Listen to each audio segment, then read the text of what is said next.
Valletta port on the island of Malta, a popular destination for the Mediterranean cruise ships. But today, there is a more conspicuous vessel. It's the San Giorgio, one of the flagships of the Italian Navy, but also one of the 5 ships of the naval division that is joining the European mission Sophia. One of their principal objectives is to bring an end to human trafficking in the Mediterranean. On board, the orders are flying. 140, 130. Because it is time for departure. In the control room, alongside the Italian naval officers, there is an unusual additional presence. Several Libyan coast guards. They are not aboard by chance. Since last November, they have been undergoing training under the guidance of the European Naval Force. We taught them to be ready to do all the job of a Coast Guard. This is the main aim of the training, giving them all the capabilities to start again to control their territorial water. Because Libyan waters are not accessible to European patrol boats.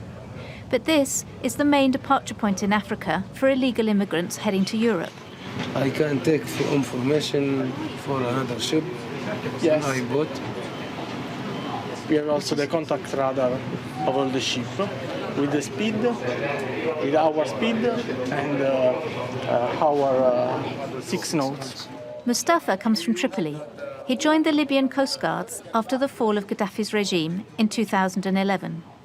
Today, he is hoping that this training will help the country regain control of its maritime border. The people trafficking, all the trafficking that goes on at sea, the illegal immigration and the victims from shipwrecks. We are hoping to reduce these problems. Oi, Mohammed, come here. The lesson has started again on deck. Come on. The first of these lessons is first aid, because these officers must be able to give assistance to migrants in difficulty.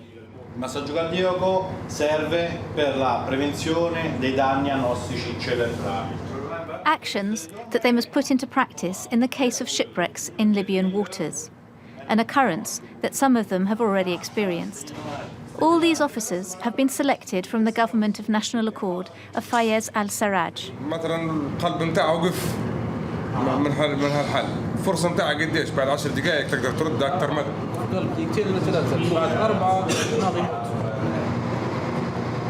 Beyond the classroom, there is also technical training.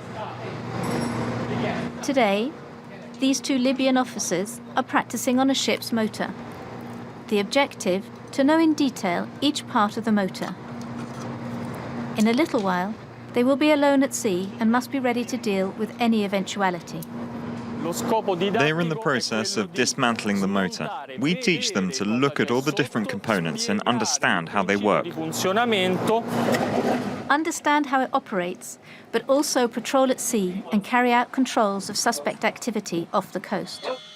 Training that the Libyan Navy have not had since the fall of the Gaddafi regime due to lack of means. The final part of training goes beyond the field of navigation. Due to accusations of mistreatment of migrants by humanitarian NGOs, the Libyan Navy is also trained in the respect of human rights. On such points, when we compare Sharia law with human rights, they coincide 100%. But unfortunately, neither Islamic law nor human rights are applied to these refugees in Muslim countries. A message that would appear to have been accepted by this officer, a Coast Guard since 2015. The lessons on human rights were very interesting. There were concepts that we were unaware of, and it has taught us how to treat refugees. What we've learned here, we will definitely put into practice when we get back. Training is coming to an end. This morning, the crew of the San Giorgio are in full uniform. The 89 Libyan recruits are at last ready to receive their diploma, in the presence of the head of European diplomacy. Today, we turn the page, marking the beginning of a new era between the European Union and Libya. This will have to continue because the times ahead of us will be challenging still. Over the next few months, Italy will be handing over 3 patrol ships to Libya. They will help the Libyan Navy to better control the human trafficking. In 2016, more than 363,000 people have arrived in Europe by way of the Mediterranean.